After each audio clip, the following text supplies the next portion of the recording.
Hi friends. Okay, welcome back to my channel. So I'm going to be doing some content on this channel. This is going to be the first video that I've decided to do in a long time. It's going to be a little cooking video, and I am going to make some rigatoni with maybe some goat cheese and mushrooms. So I'll start it. You guys can watch it. If you have any questions, write them down below. I have another channel called Denali Botolino. Please join me there also for some live auctions. This is going to be a channel that's just kind of like the day in the life of my friends call me Donna. Okay, let's get started. Here we go, making the pasta. You want to wait until the water is at a vigorous boil. You don't want to put the pasta in any sooner than that. You really want it to be super, super hot. I like to use a extra virgin olive oil, just a little bit in the boiling pasta. Probably for a pound of pasta, a teaspoonful, because I think it helps the pasta from sticking.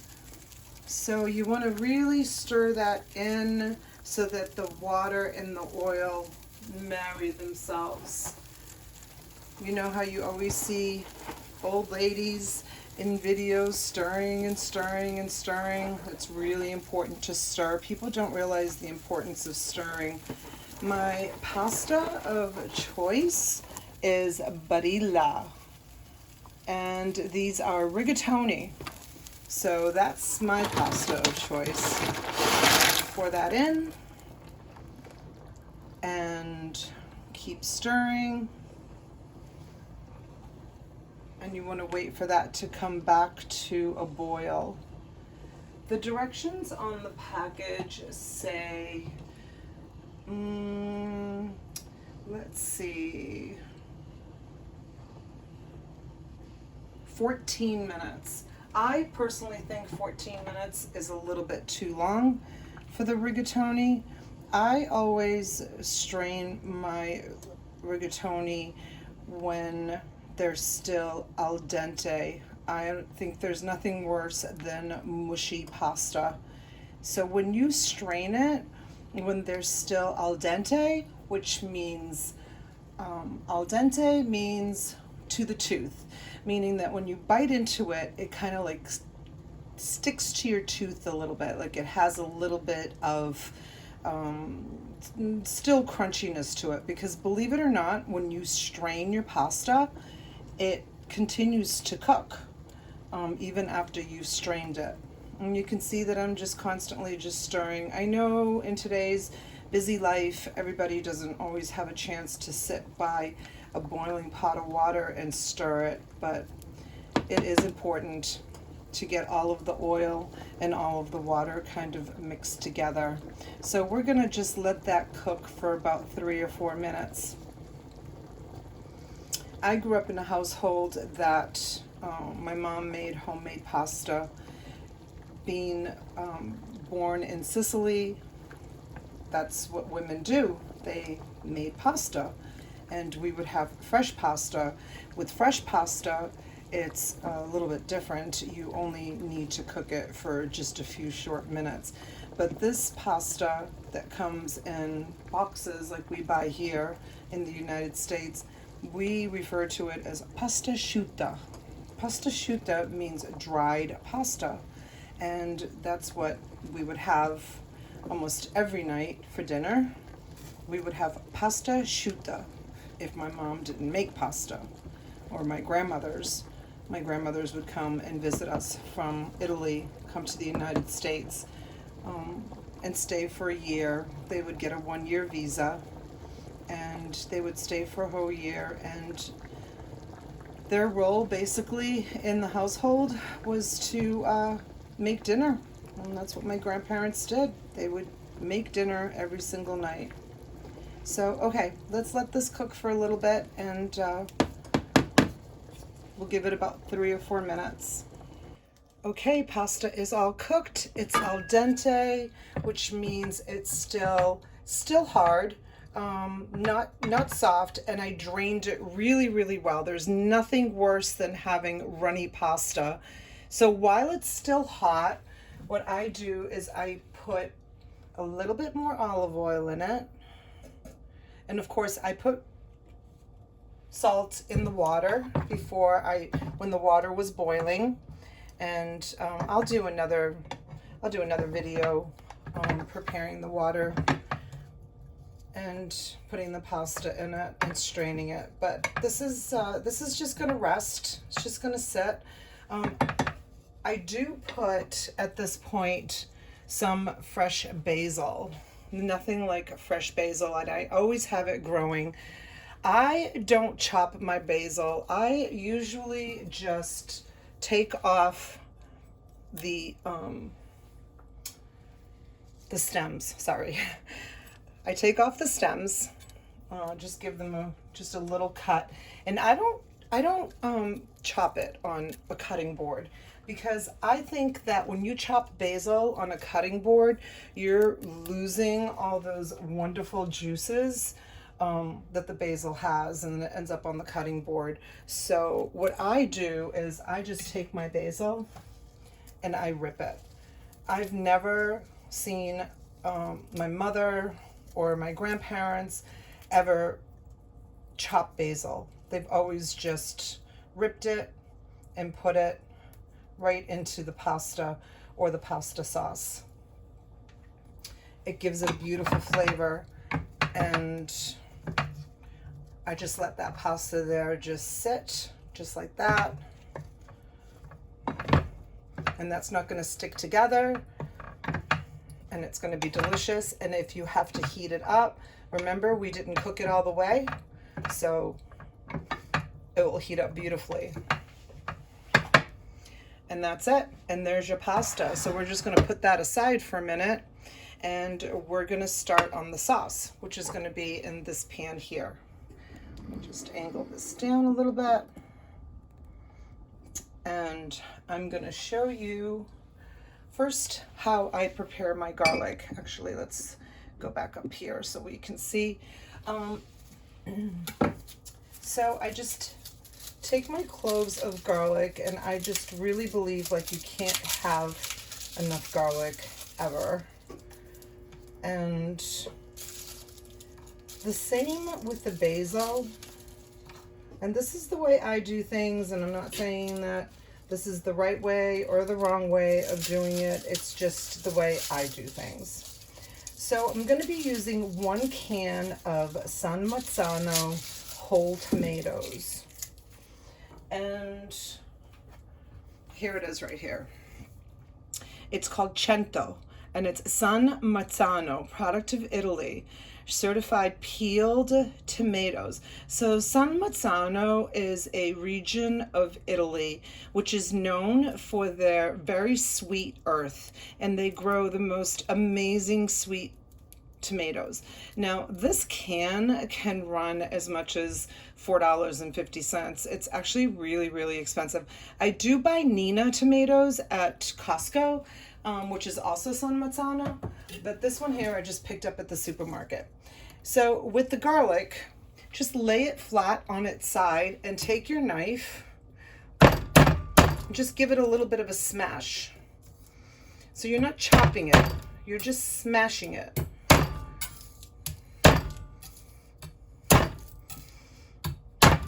And you see those juices? That's what you're trying. Do you see them on the cutting board? Maybe not. You're trying to avoid losing all of those beautiful juices. And the peel just comes right off after you've smashed it. You see? Sometimes I cut that off. Sometimes I don't.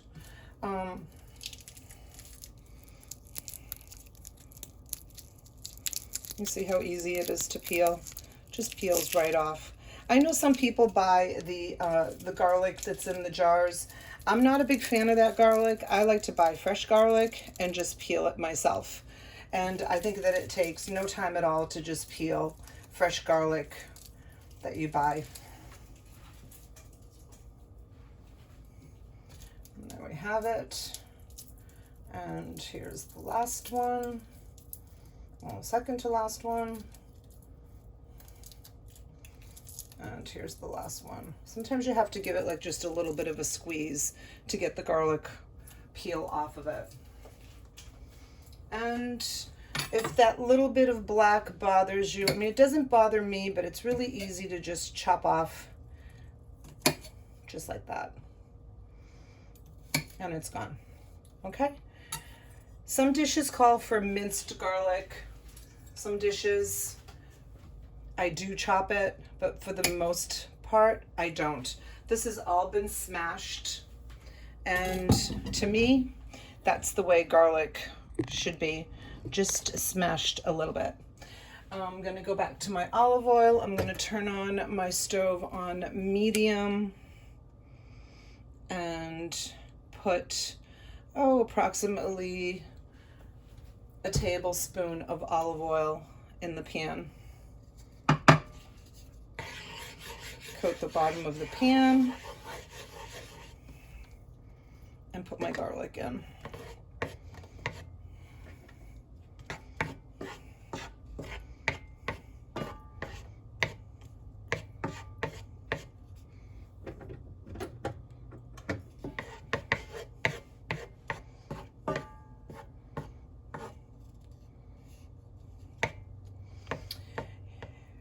The most important thing with your garlic is you do not want to burn it. If you burn your garlic, my suggestion is to remove it, clean the pan, throw away the oil, and start fresh, because there's nothing worse than burnt garlic taste on your sauce. Just start all over. It's not worth sacrificing.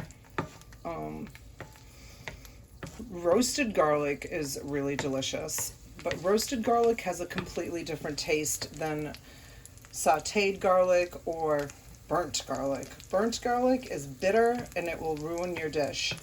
So you definitely do not want to ruin your dish. So if that happens, just throw it all away and start from the beginning. And I can already smell it. It smells amazing.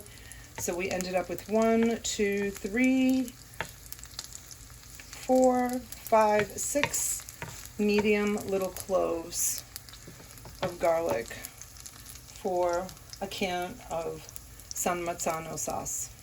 All right, I'm going to go ahead and open my can.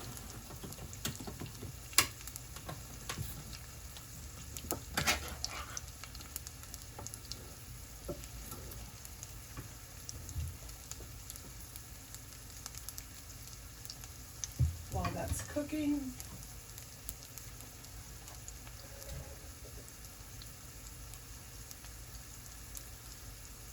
and I encourage everybody to basically season to taste.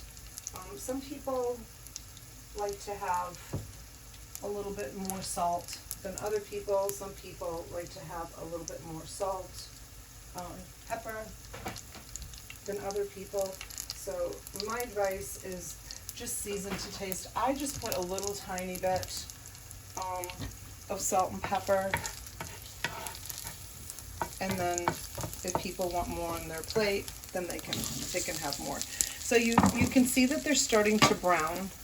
You don't really want them any more brown than that. Can you see that? This one's really brown. Like, you don't want them any more brown than that. So at this point is where I would put in my sauce.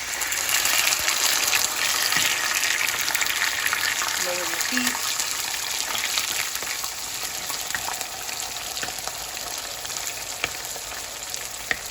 Yum, yum, yum.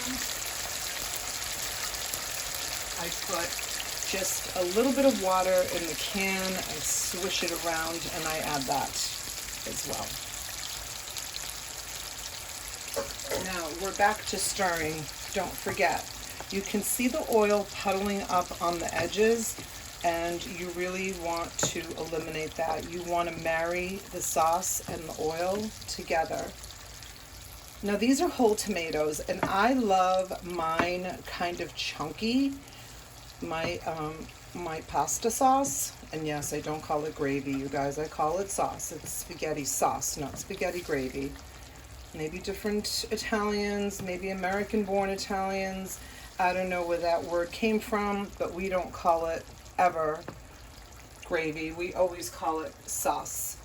Okay, so what I did was I moved all my garlic, as you can see, I moved it over to one end and I've got it on medium right now. And I take this wand, which I love, this wand here, and I go in and I just give the tomatoes just a little bit of a whirl. Because like I said, I like it. I like them chunky. So it just kind of breaks it up a little bit. Sometimes I'll use a potato masher too. I don't have all my pans here at the cottage. If I was home, I would be using a deeper pan because you can see this is splattering all over the place. But I haven't outfitted this kitchen because I don't do much cooking here at this kitchen. But it's okay. We can clean that up. So as you can see, it has now been chopped into nice chunks. Okay? And now we stir. Now we stir. Make sure all that oil gets married. And turn up the heat just a little bit.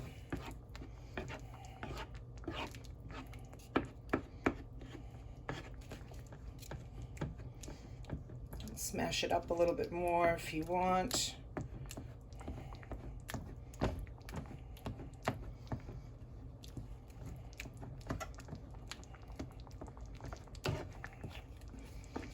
And I don't let it cook for very long. The myth that pasta sauce has to cook all day long, I don't know where that came from either, because when I make pasta sauce with fresh tomatoes, I cook it very, very little.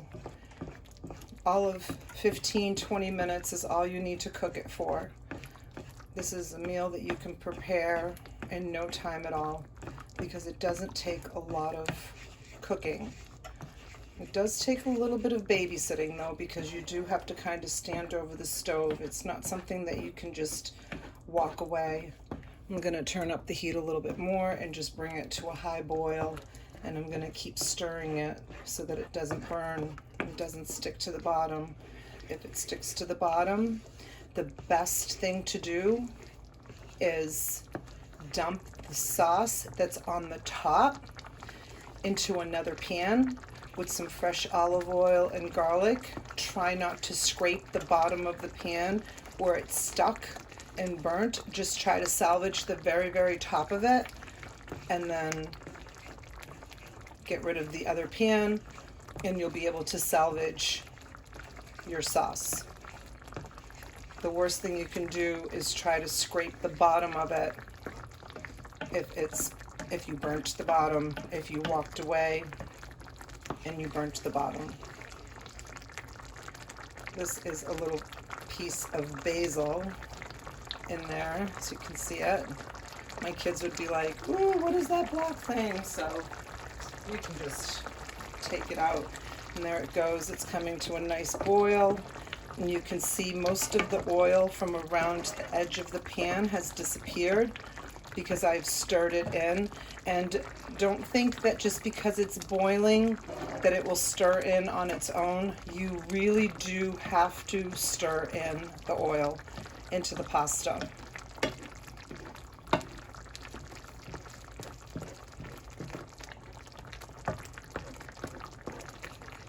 And just let that cook for just a couple of more minutes.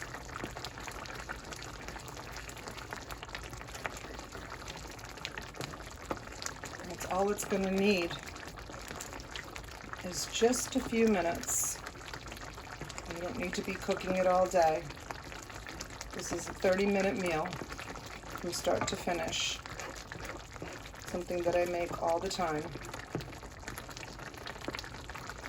I don't put sugar, I don't put butter. Different people add different things to it. When you use a really great tomato, like a San Marzano tomato, you don't need to add any sugar. There's really no acidity to the tomatoes. It's beautiful.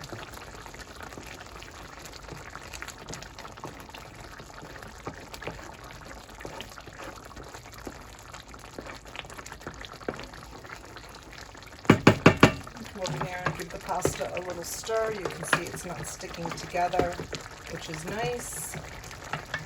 Got all that nice fresh basil in there. And I'll give this just another minute. And I'm going to try something new that I've never tried before as a topping for my pasta today. As soon as we finish cooking this.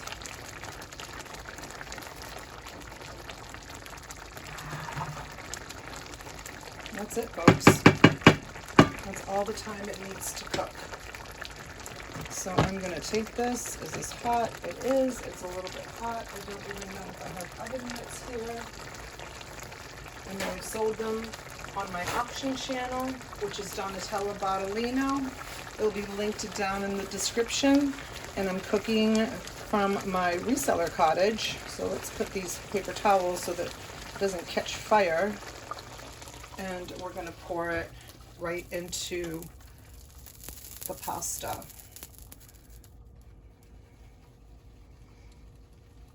Delicious. Now, I'm going to use the same pan, and I'm going to lower the heat. And I'm going to take, just give this a little stir.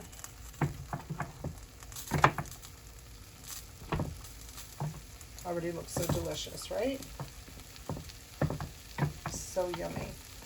Okay, so let's see. We're going to lower the heat. We're going to put a little bit of olive oil in, just like a half a tablespoon, half a teaspoon, and we're going to. It's just stuff that I have in the refrigerator. I have some baby bell mushrooms, and I don't wash my mushrooms because I don't like to saturate them with water. So what I do is I just give them a quick wipe. As you can see, I just give them a quick wipe. And I happen to love mushrooms, so I probably will do quite a few mushrooms in this.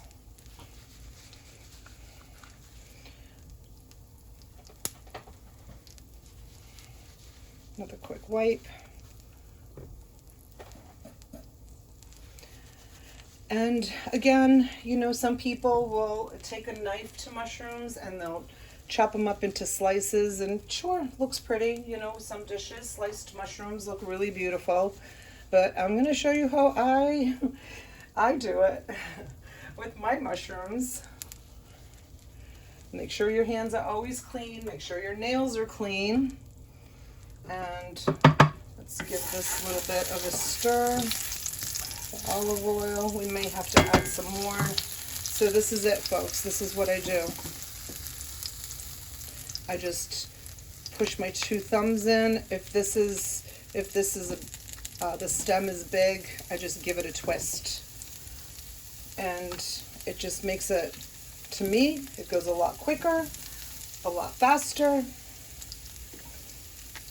And I just break up my mushrooms because I love mushrooms. Mushroom pieces, doesn't matter, sliced or not sliced. This is how I like to do it.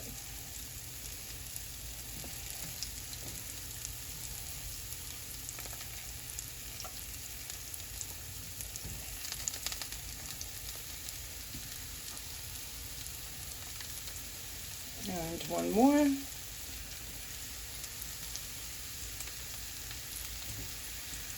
And give that a twist.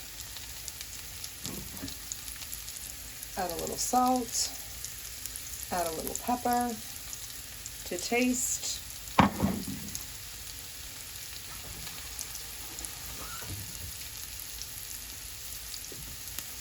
Give it a little bit of a whirl.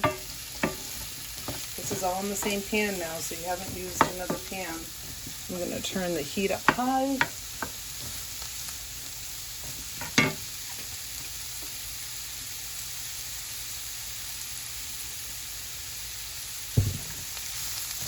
Added a little bit more olive oil. I think since the shallots are sitting right here, maybe I will add a couple little pieces of shallot. A lot of the times I just make what I have in the house. No recipe, no measuring. If I have it, I just add it.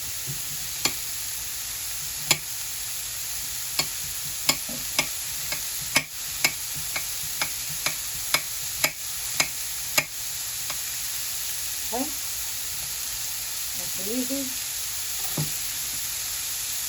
Sprinkle that in.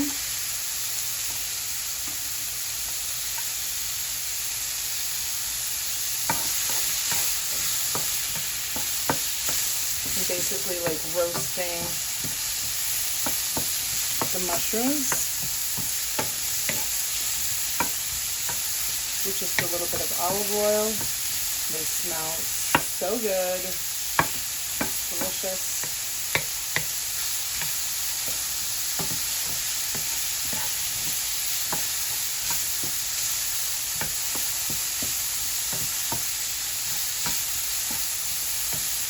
Keep stirring it around.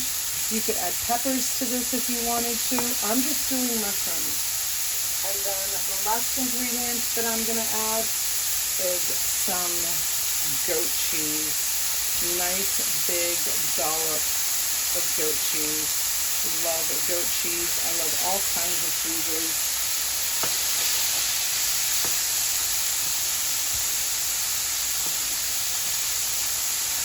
I'm just going to let that cook down a little bit. Right there.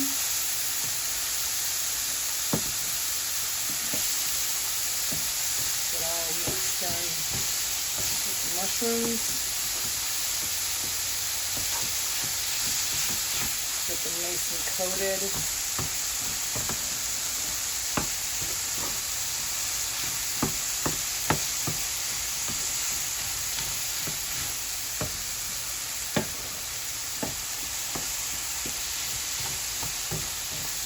Stir, stir, stir. It's so important to just keep stirring. There you have it. It's really starting to melt down now. And you want to turn off your heat because you certainly don't want to spoil this at this point.